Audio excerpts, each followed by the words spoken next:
ഞാൻ സത്യം പറഞ്ഞ രാഷ്ട്രീയക്കാരൻ എന്ന വി ഡി സതീശനെ അല്ല, വി ഡി സതീശൻ എന്ന മനുഷ്യനെയാണ് ഒരുപാട് സ്നേഹിക്കുന്നത്, ഒരുപാട് ഇഷ്ടപ്പെടുന്നത്. അപ്പോൾ എനിക്ക് ആ ഒരു ക്യാരക്ടറിനോട് തോന്നുന്ന ഒരു ഇഷ്ടം. പിന്നെ ഹീസ് എ ജെന്റിൽമാൻ, അതെന്നെ ഭയങ്കരമായിട്ട് ആകർഷിച്ചിട്ടുള്ള ഒരു കാര്യം.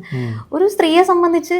അപ്പൊ കഴിഞ്ഞ ദിവസം നമ്മുടെ രാഹുൽ മാങ്കൂട്ടത്തിന്റെ ആദ്യത്തെ കേസിന് ജാമ്യം കിട്ടിയിട്ടുണ്ട്. ഉപാധികളോടെയാണ് ജാമ്യം കിട്ടിയത്. നമ്മുടെ മൊട്ടയരുണൊക്കെ വളരെ വലിയ കാര്യമായിട്ട് അത് വാർത്തകളും കാര്യങ്ങളൊക്കെ കൊടുത്തിട്ടുണ്ടായിരുന്നു. 2-3 തവണയാണ് അത് ഊന്നി പറഞ്ഞുകൊണ്ട് ഉപാധികളോടെ എന്ന് പറഞ്ഞുകൊണ്ട് വന്നിട്ടുള്ളത്. അപ്പൊ നമുക്കിപ്പോ പറയാനുള്ളത് രാഹുൽ മാങ്കൂട്ടത്തിന്റെ ജീവിതമോ തോലഞ്ഞു. ഇനി അടുത്തത് ഷാഫി പറമ്പിലിന് ഒരു കെണിയുമായിട്ട് വന്നിട്ടുണ്ട് നമ്മുടെ റിനി ആൻഡ് ജോർജ്. നമ്മുടെ ആഭ്യന്തരമന്ത്രി, നമ്മുടെ മുഖ്യമന്ത്രിയുടെ കൊട്ടേഷൻ എടുത്തു കഴിഞ്ഞിട്ടുണ്ട്. നമ്മളത് നന്നായിട്ട് അറിഞ്ഞതാണ്. അതായത് റിനിയുടെ അമ്മയുടെ ബർത്ത്ഡേക്ക് വിഷ് ചെയ്യ രാഹുലേട്ട എന്ന് പറഞ്ഞു വന്ന റിനി ആൻഡ് ജോർജ് ഇപ്പൊ ലേറ്റസ്റ്റ് ആയിട്ട് ഷാഫി പറമ്പിലിന് പിറന്നാളാശംസകളുമായിട്ട് എത്തുന്ന ഒരു പോസ്റ്റ് കണ്ടിട്ടുണ്ടായിരുന്നു. അപ്പം അതിൽ അഡ്വക്കേറ്റ് ദീപ അടക്കം അതിന് പ്രതികരിച്ചുകൊണ്ട് വന്നിട്ടുണ്ടായിരുന്നു. അപ്പൊ നമുക്ക് പറയാനുള്ളത് എക്കാലും രാഹുൽ മാങ്കൂട്ടത്തിന്റെ കാര്യത്തിൽ ഒരു തീരുമാനമാക്കി ഒരു പ്രണയാഭ്യർത്ഥന നടത്തിയ കാര്യമൊക്കെ എല്ലാവർക്കും പരസ്യമായ രഹസ്യമൊക്കെ തന്നെയാണ്. അപ്പൊ റിനിയുടെ പ്രണയാഭ്യർത്ഥന നിരസിച്ചുകൊണ്ട്, അതല്ലെങ്കിൽ രാഹുൽ മാങ്കൂട്ടത്തിന് തന്നോട് പ്രണയമില്ല, മറ്റൊരു ട്രാക്കാണ് പിടിക്കുന്ന അറിഞ്ഞപ്പോൾ എനിക്ക് കിട്ടാത്തത് നിങ്ങൾക്കും കിട്ടണ്ട എന്നുള്ള രീതിയിൽ റിനി അങ്ങ് തുനിഞ്ഞിറങ്ങി. അപ്പം കഴിഞ്ഞ ദിവസം വാലൻസ് ഡേക്ക് ഒരു ചുമന്ന ഡ്രസ്സൊക്കെ ഇട്ടുകൊണ്ട് എനിക്ക് പ്രണയം തോന്നുന്നു, എനിക്ക് വല്ലാത്തൊരു പ്രണയം തോന്നുന്നു ഗൈസ് എന്നൊക്കെ പറഞ്ഞുകൊണ്ട് ഒരു പോസ്റ്റും കാര്യങ്ങളൊക്കെ ആയിട്ട് വന്നിട്ടുണ്ടായിരുന്നു. അതിന്റെ തലേദിവസമാണ് ഷാഫി പറമ്പിലിന് പിറന്നാളാശംസകൾ ഷാഫിക്ക എന്ന് പറഞ്ഞിട്ട് വന്നിട്ടുള്ളത്. അപ്പൊ നമ്മൾ ഊഹിച്ചു ഏകദേശം ഷാഫിയുടെ കാര്യത്തിലും ഒരു തീരുമാനമായിട്ടുണ്ട്. അപ്പൊ ഗൈസ് എല്ലാവർക്കും എന്റെ വീഡിയോയിട്ട് സ്വാഗതം. അപ്പൊ ഇന്ന് രാഹുൽ മാങ്കൂട്ടം, ഷാഫി പറമ്പിൽ, റിനി ആൻഡ് ജോർജ് ഇവരുടെ ഭാവി ഭൂതം വർത്തമാനം തുടങ്ങുന്ന ഒരു ചെറിയ വീഡിയോ ആണിത്. അപ്പം എന്റെ കൂടെ കൂടാൻ താല്പര്യമുണ്ടെങ്കിൽ, ആദ്യമായിട്ടാണ് നിങ്ങൾ ഈ വീഡിയോ കാണുന്നെങ്കിൽ തീർച്ചയായിട്ടും ഒന്ന് സബ്സ്ക്രൈബ് ചെയ്യണം. പിന്നെ ലൈക്ക് അടിച്ചുകൊണ്ട് മാത്രം വീഡിയോ കാണാൻ ശ്രമിക്കുക. നിങ്ങൾക്ക് എന്തെങ്കിലും അഭിപ്രായം പറയാനുണ്ടെങ്കിൽ നിങ്ങൾ ഈ വീഡിയോ കാണുന്ന ഓരോരുത്തരും കമന്റ് ഇടാനും കൂടെ ശ്രമിക്കുക. അപ്പൊ നമുക്ക് തുടങ്ങാം. രാഹുൽ മാങ്കൂട്ടത്തിന് കോടതി മുൻകൂർ ജാമ്യം നൽകിയത് കർശന ഉപാധികളോടെ. ഉപാധികൾ ഇവയാണ്: 1. തുടർച്ചയായ 3 ദിവസം ചോദ്യം ചെയ്യലിന് ഹാജരാകണം. 2. രാവിലെ 10 മണി മുതൽ വൈകിട്ട് 4 മണി വരെ ചോദ്യം ചെയ്യാം. മൊബൈൽ ഫോണും പാസ്പോർട്ടും അടക്കമുള്ളവ അന്വേഷണ സംഘത്തിന് മുന്നിൽ ഹാജരാക്കണം. രാഹുൽ മാങ്കൂട്ടത്തിന്റെ ലൈംഗിക ശേഷി പരിശോധനയ്ക്ക് വിധേയനാക്കണമെന്നും കർശന ഉപാധിയിലുണ്ട്. പരാതിക്കാരിയെയോ മറ്റ് സാക്ഷികളെയോ സ്വാധീനിക്കരുത്. അറസ്റ്റ് ചെയ്താൽ 1 ലക്ഷം രൂപയുടെ ആൾജാമ്യത്തിൽ വിട്ടയക്കണം എന്നതാണ് മറ്റൊരു പ്രധാനപ്പെട്ട ഉപാധി. മൊബൈൽ ഫോൺ ഹാജരാക്കണം, ലൈംഗിക പരിശോധനയ്ക്ക് വിധേയനാക്കണം. തുടർച്ചയായ 3 ദിവസം രാഹുൽ മാങ്കൂട്ടത്തിലിനെ അന്വേഷണ സംഘത്തിന് ചോദ്യം ചെയ്യാം. രാഹുൽ മാങ്കൂട്ടത്തിൽ പാസ്പോർട്ട് അന്വേഷണ ഉദ്യോഗസ്ഥന് മുന്നിൽ ഹാജരാക്കണം. എല്ലാ 2ാം ശനിയാഴ്ചയും രാവിലെ 10-നും 11-നും ഇടയിൽ അന്വേഷണ ഉദ്യോഗസ്ഥന് മുന്നിൽ ഹാജരാകണം എന്നുള്ളതാണ് ഇപ്പോൾ പറഞ്ഞിരിക്കുന്ന പ്രധാനപ്പെട്ട കാര്യം. രാഹുൽ മാങ്കൂട്ടത്തിന് ഉപാധികളോടെ ജാമ്യം കിട്ടി. 1, 2, 3 കേസുകളാണ് ഇതുവരെ നിലവിൽ നിന്നത്. അതിൽ ആദ്യത്തെ കേസാണ് സംശയത്തോടെ കോടതി പറഞ്ഞിരുന്നത്. ഇപ്പൊ ജാമ്യം കിട്ടിയിരിക്കുകയാണ്.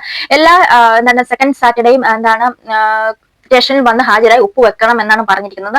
2ാമത്തെ പരാതിക്കാരി, 3ാമത്തെ പരാതിക്കാരി കാനഡക്കാരി, അങ്ങനെ ഇങ്ങനെ രാഹുൽ മാങ്കൂട്ടത്തിന് പീഡിപ്പിച്ചു എന്ന് പറഞ്ഞു. പീഡിപ്പിച്ചതിന് ശേഷം പിന്നീട് വിഷുവാണ്, വിഷുവിന് 10,000 രൂപ വിഷു കൈനീട്ടം ഇട്ട് കൊടുക്കുന്നു. എന്തൊക്കെ ലോജിക്കാണ് നമുക്ക് മനസ്സിലായില്ല. അതായത് മൃഗീയമായി പീഡിപ്പിച്ച ഒരാൾക്ക് 5-6 ദിവസം കഴിയുമ്പോൾ വിഷു കൈനീട്ടം കിടക്കുന്നത് 10,000 രൂപ. അപ്പൊ ഇതെന്തൊരു ഏത് തരത്തിലൊരു പീഡനമാണെന്ന് നമുക്ക് മനസ്സിലാകുന്നില്ല.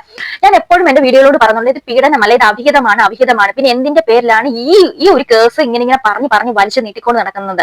ഇതിന്റെ ഒന്നും ഒരു ആവശ്യമില്ല. പക്ഷെ ആവശ്യം ആർക്കാണ്? പിണറായി സർക്കാരിനാണ് ആവശ്യം എന്നാണ് നമുക്ക് നമ്മുടെ കേരളം ഭരിക്കുന്ന MLA-മാര് 140 പേര് ഉള്ളതിൽ ഷാഫി പറമ്പിലിനും മാങ്കൂട്ടത്തിനും ഒരുപാടധികം വനിതകൾ കൂടുതലാണ്. അവർക്ക് ഒരുപാട് ആരാധകര്, വനിതകൾ കൂടുതലാണ്. അപ്പം വനിതകളുടെ വോട്ടാണ് സ്വാഭാവികമായിട്ട് വേണ്ടത്. അത് കൺവേർട്ട് ചെയ്തതാണ് പിണറായി സർക്കാരിലോട്ട് കിട്ടണം. കോൺഗ്രസ് ഇത്തവണയും അധികാരത്തിലെത്താൻ പാടില്ല. ഇത്തവണയും പിണറായി സർക്കാർ തന്നെ 3.0 തുടരണം എന്നുള്ള അവരുടെ ഒരു അജണ്ട ഉണ്ടല്ലോ. ആ അജണ്ടയിൽ കുതിർത്ത ഒരു ബുദ്ധിയാണ് ഈ കേസുകളും കാര്യങ്ങളും. ഇനി അധികം താമസിക്കാനില്ലെങ്കിൽ എന്തെങ്കിലും ഒരു വഴിക്ക് ഉണ്ടെങ്കിൽ ഷാഫി പറമ്പലിനും ചിലപ്പോൾ എന്തെങ്കിലും ഒരു രീതിയിൽ വരാൻ ചാൻസ് ഉണ്ട്. അതുകൊണ്ടാണ് നമ്മൾ പറയുന്നത് ഒരു ജനപ്രതിനിധി അല്ലെങ്കിൽ ഒരു സെലിബ്രിറ്റി സ്റ്റാറ്റസിലോ നിൽക്കുമ്പോഴത്തേക്കും നമ്മൾ വളരെ അലർട്ട് ആയിട്ടിരിക്കണം. ഏത് വഴി കൂടെ പണി വരുമെന്ന് നമുക്കറിയത്തില്ല. ഇതിപ്പം രാഹുൽ മാങ്കൂട്ടത്തിന് പണി വരുന്നത് റിനി ആൻഡ് ജോർജ് ആണ്. റിനിയിൽ നിന്നാണ് ഇത് തുടക്കം വിട്ടത്. അവള് ആദ്യമേ കാണിച്ച കാര്യങ്ങളും രാഹുൽ മാങ്കൂട്ടത്തിന്റെ കൂടെ നടന്ന കാര്യങ്ങളൊക്കെ നമുക്ക് അറിയുന്നുണ്ട്. നമ്മളും കുറെ സോഷ്യൽ മീഡിയയിലൂടെ കണ്ടതാണ്. അതും പോരാഞ്ഞ് ലക്ഷ്മിയുടെ ഇന്റർവ്യൂ വഴി രാഹുൽ മാങ്കൂട്ടം കുറെ അധികം കാര്യങ്ങൾ വെളിപ്പെടുത്തിയിരുന്നു. അതിൽ റിനി അങ്ങോട്ട് വലിച്ചു തേച്ചൊട്ടിക്കുന്നുണ്ടായിരുന്നു. അതിൽ പറയുന്നുണ്ടായിരുന്നു, റിനി എന്നെ നിരന്തരം വിളിക്കുമ്പോൾ ഞങ്ങൾ നല്ല സൗഹൃദത്തിലായിരുന്നു. ഒരിക്കൽ റിനി വിളിച്ചിരുന്നു, ഞാൻ വിദേശയാത്ര എന്തോട്ട് ചെയ്യാൻ വേണ്ടിയിട്ട് അല്ലെങ്കിൽ പുറത്തെവിടെയോ പോകാൻ വേണ്ടിയിട്ട് ഫ്ലൈറ്റിൽ ഇരിക്കുമ്പോഴാണ് റിനിയുടെ നിരന്തരം കോൾ വരുന്നതും എന്റെ അമ്മയുടെ പിറന്നാൾ ആശംസകളാണ്, നിങ്ങൾ അവർക്ക് ഭയങ്കര ഇഷ്ടമാണ്, ഒരു പിറന്നാൾ ആശംസ പറയൂ എന്നൊക്കെ പറഞ്ഞ് എന്താണ് ഇവരെ കൊണ്ട് ഈ രാഹുലിനെ കൊണ്ട് പിറന്നാൾ ആശംസകൾ പറയും. അതേസമയം റിനി പരിചയപ്പെട്ട് കുറച്ച് മണിക്കൂറുകൾക്ക് ശേഷം ഈ പുള്ളി എന്നോട് അപമര്യാദയായി പെരുമാറിയിൽ എന്നൊക്കെ പറഞ്ഞതിലെ ലോജിക്ക് നമുക്ക് മനസ്സിലാകുന്നില്ല. പിന്നെ നമ്മൾ ഇതിൽ അടുത്ത സുഹൃത്തുക്കളിൽ നിന്ന് അറിഞ്ഞത് നമുക്കറിയാലോ, നമ്മൾ പരസ്യമായ രഹസ്യം എന്ന് പറഞ്ഞ പോലെ റിനി പ്രണയാഭ്യർത്ഥന നടത്തി അത് ചീറ്റിപ്പോയി എന്നൊക്കെയാണ് അറിയാൻ തുടങ്ങിയത്. അപ്പം ഈ പ്രണയാഭ്യർത്ഥന നടത്തി ചീറ്റിപ്പോയ സ്ഥിതിക്ക് ആ ഒരു പ്രണയപ്പകയാണ് ഇതിനെല്ലാം തുടക്കം കുറിച്ചത്. അതുകൊണ്ടാണ് ഇതിന്റെ വേര് ചെകഞ്ഞു പോയത് എന്നൊക്കെ ഒരു കാര്യമൊക്കെ വരുന്നുണ്ട്. അപ്പൊ ഇനി അടുത്ത പ്രണയം ആരോടാണോ ആവോ, ഇനി അടുത്ത ആരുടെ കുഴിയാണ് തോണ്ടുന്നതെന്ന് അറിയത്തില്ല. ഇനി രാഹുൽ മാങ്കൂട്ടത്തിന് എത്ര കേസുകൾ വരാനുണ്ട്, 4-5 കേസുകൾ വരാനുണ്ട് എന്നുള്ള ഒരു പരക്കെ ഒരു സംസാരമുണ്ട്. ഒരു പോസ്കോ കേസ് ഉൾപ്പെടെ വരാനുണ്ട്. ലാസ്റ്റത്തെ കൈ ആയിരിക്കും ചിലപ്പോൾ പോസ്കോ കേസ് അവസാനത്തേക്ക് വെക്കുകയാണ്. അപ്പൊ എന്റെ ഒരു സംശയം, എന്തുകൊണ്ട് ഈ കേസുകളെല്ലാം ഒന്നിച്ച് വരുന്നില്ല, 1 by 1 ഒന്ന് അവസാനിക്കുമ്പോൾ ഒന്ന് അവസാനിക്കുമ്പോൾ ഒന്നിച്ചൊരിക്കലും വരത്തില്ല.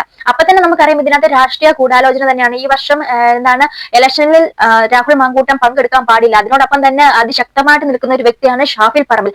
ഷാഫിൽ പറമ്പിലിനെയും എന്താണ് ഈ പ്രാവശ്യത്തെ ഇലക്ഷനിൽ പങ്കെടുപ്പിച്ചുകൂടാ. അവര് രണ്ടും അതിശക്തരായിട്ടുള്ള, പിണറായിക്ക് അതിശക്തരായിട്ടുള്ള എതിരാളികൾ തന്നെയാണെന്ന് വളരെ വ്യക്തമായിട്ട് അറിയാം. പിണറായി സർക്കാർ അതിനെ പേടിക്കുന്നുണ്ട്. അപ്പൊ നമുക്ക് CPM-കാരുടെ പ്രവർത്തനങ്ങളും അവരുടെ ഓരോരോ എന്താണ് പെണ്ണുകേസും കാര്യങ്ങളൊക്കെ നമുക്ക് അറിയാവുന്നതാണ്. അവരെന്താണ്, അവര് മാന്യമായിട്ട് വന്നിരുന്നുണ്ട്, പബ്ലിക്കായിട്ട് മീഡിയസിന്റെ മുന്നിൽ വന്നിട്ട് ഞങ്ങൾക്ക് അറിയത്തില്ല, ഞങ്ങൾ ഇതിനകത്തില്ല, ഇത് ട്രാപ്പാണെന്ന് പറഞ്ഞ് ഊരാൻ അവർക്കറിയാം. അതിനൊരു ഉദാഹരണമാണ് PT കുഞ്ഞുമുഹമ്മദിനെതിരെ വന്ന കഴിഞ്ഞ ദിവസം ആശ എന്ന് പറഞ്ഞ ഒരു പുള്ളിക്കാരി ഡോക്ടർ കൊടുത്ത ഒരു പരാതി. ആ പരാതി എടുത്തത് കേവലം 14 ദിവസത്തിന് ശേഷമാണ്. അതുവരെ പിണറായി സർക്കാർ അത് മുക്കിവെച്ചു. അതേസമയം ഈ രാഹുൽ മാങ്കൂട്ടത്തിന്റെ കേസിലോട്ട് വരുവാണെങ്കിൽ അത് പെട്ടെന്നാണ് പടയെന്നാണ് എന്താണ് കേസുകളും കാര്യങ്ങളും എടുത്തത്. കഴിഞ്ഞ ദിവസമാണ് 3-ാം പരാതിക്കാരിയുടെ കാര്യത്തിലാണെങ്കിൽ അർദ്ധരാത്രിയിൽ, അതായത് ഡ്രൈവർ പോലും ഇല്ലാത്ത സമയത്ത് രാത്രിയിലാണ് ഫ്ളാറ്റിൽ വന്നിട്ട് രാഹുൽ മാങ്കൂട്ടത്തെ തൂക്കിയെടുത്തിട്ട് ജയിലിൽ കൊണ്ട് ഇട്ടത്. അപ്പം അങ്ങനെയൊക്കെയാണ് കാര്യങ്ങൾ. അപ്പൊ ഈ CPM പ്രവർത്തകരുടെ കയ്യിൽ എന്താണ് ഈ തീവ്രത അളക്കാനുള്ള മെഷീനൊക്കെ ഉണ്ട്. അവർ നേരത്തെ പറഞ്ഞിട്ടുണ്ട്, അതാണല്ലോ മുകേഷും അതുപോലെ തന്നെ ഗണേഷ് കുമാറും എല്ലാം ഇറങ്ങി നടക്കുന്നത്. അല്ലെങ്കിൽ ഇവമാർക്കൊക്കെ മൊത്തം പണി ഇതൊക്കെ തന്നെയാണ്. പിന്നെ രാഹുൽ മാങ്കൂട്ടം എന്ന് പറയുന്ന ഒരു വ്യക്തി നാട്ടുകാർക്ക് എന്തെങ്കിലും ഉപകാരം ചെയ്ത് കൊടുത്തിട്ടാണ് ഈ പരിപാടി ചെയ്യുന്നത്. അതുപോലെ തന്നെ ആരെയും ഭീഷണിപ്പെടുത്തിയിട്ടൊന്നുമല്ല. ഇങ്ങോട്ട് വരുന്ന അപ്രോച്ചുകൾ അദ്ദേഹം ഉപയോഗിക്കുന്നെന്ന് മാത്രമേ ഉള്ളൂ. അപ്പൊ ഈ പെണ്ണുങ്ങൾക്ക് എന്താണ് പണി, ഈ വരുന്ന പെണ്ണുങ്ങളൊന്നും കല്യാണം കഴിക്കാത്ത പെണ്ണുങ്ങളൊന്നും അല്ല കേട്ടോ. എല്ലാവരും കല്യാണം കഴിച്ച് ഇതിൽ ബന്ധം എന്നാണ്, ബന്ധത്തിലോട്ട് പോയാൽ എങ്ങനെ ഇരിക്കും എന്നൊക്കെ നല്ല മൂളയും വിവരവും വിദ്യാഭ്യാസമുള്ള പെണ്ണുങ്ങളാണ് ഇതിനകത്ത് തലവെച്ച് കൊടുക്കുന്നത്. അപ്പൊ ഇവൾമാരെയൊക്കെ അല്ലേ പത്ത് പറയേണ്ടത്, ഇവൾമാരെയൊക്കെ എങ്ങനെയാണ് നന്മമരങ്ങൾ അല്ലെങ്കിൽ പതിവ്രതകൾ എന്ന് എങ്ങനെ പറയാൻ പറ്റും? ഇവൾമാര് കെട്ടിയോ ഇരിക്കെ അഭിഹത്തിന് പോയിട്ട് ഓരോ കാട്ടിക്കൂട്ടിയിട്ട് ഇന്ന് ഇവിടെ നിന്ന് പരാതി കൊടുക്കുകയാണ്, വിദേശത്തിരുന്ന് പരാതി കൊടുക്കുകയാണ്. ഇതിനും വലിയ ആവശ്യമുണ്ട്. ഇതുകൊണ്ടാണ്, ഈ ഒറ്റൊരു കാര്യം കൊണ്ടാണ് നമ്മൾ സപ്പോർട്ട് ചെയ്യാത്തത്. പിന്നെ ഞാൻ എപ്പോഴും എന്റെ വീഡിയോക്കകത്ത് പറഞ്ഞ പോലെ തന്നെ രാഹുൽ മാങ്കൂട്ടം ശ്രദ്ധിക്കേണ്ടതുണ്ടായിരുന്നു. കാരണം അദ്ദേഹം ഒരു ജനപ്രതിനിധി ആയിരുന്നു, അല്ലെങ്കിൽ ജനപ്രതിനിധിയാകാൻ പോകുന്ന ആളായിരുന്നു എന്നൊരു ഉത്തമമായ ബോധ്യം ഉണ്ടാകണം. കാരണം ഈ രാഷ്ട്രീയ പൊളിറ്റിക്സ് എന്ന് പറയുമ്പോഴത്തേക്ക് ചുറ്റിനും ശത്രുക്കളുള്ള ഒരു സംഭവമാണ്. അവിടെ നമ്മൾ അലേർട്ടായിട്ടിരിക്കണം. അതുകൊണ്ടാണ് നമ്മളൊരു സോഷ്യൽ മീഡിയ ഫെയിമിൽ നിൽക്കുമ്പോഴോ അല്ലെങ്കിൽ വേറെ എന്തൊരു നമ്മളൊരു സെലിബ്രിറ്റി സ്റ്റാറ്റസ് നിൽക്കുമ്പോൾ നമ്മൾ ഒരുപാട് ശ്രദ്ധിക്കണം എന്ന് പറയാനുള്ള കാരണം ഇതാണ്. എപ്പോ ഏത് വഴിയാണ് പണി വരുന്നതെന്ന് അറിയത്തില്ല. അപ്പൊ നമ്മൾ പറഞ്ഞു വന്നതെന്ന് വെച്ചിട്ടുണ്ടെങ്കിൽ ഷാഫിൽ പറമ്പിലിന് ചിലപ്പം ഒരു പണി കിട്ടാനുള്ള ചാൻസ് ഉണ്ട്. അപ്പം അത് ഒന്ന് കരുതിയിരിക്കുക എന്ന് മാത്രമേ നമുക്ക് പറയാനുള്ളൂ. അപ്പൊ നമുക്ക് വഴിയെ കണ്ടറിയാം. എന്ന് വെച്ചിട്ടുണ്ടെങ്കിൽ വെറും തറ പരിപാടി കാണിക്കൂടെ ഇവര് 3.0 കയറാൻ വേണ്ടിട്ട് അത് മാത്രം തറ പരിപാടി കാണിക്കും. എന്തൊക്കെ വന്നാലും ആരൊക്കെ ഭരിച്ചാലും ഇനി ഒരു എന്താണ് പിണറായി സർക്കാരിന്റെ ഒരു ഭരണം ഇനി ഉണ്ടാവരുത് എന്നാണ് എന്റെ ഒരു പേഴ്സണൽ അഭിപ്രായം. അപ്പൊ നിങ്ങളുടെ ഒരു അഭിപ്രായം എന്താണെന്ന് വെച്ചാൽ തീർച്ചയായിട്ടും കമന്റ് ചെയ്യുക. അടുത്തൊരു വീഡിയോ വീണ്ടും കണ്ടവരെ ശ്രദ്ധിക്കുക. ബൈ.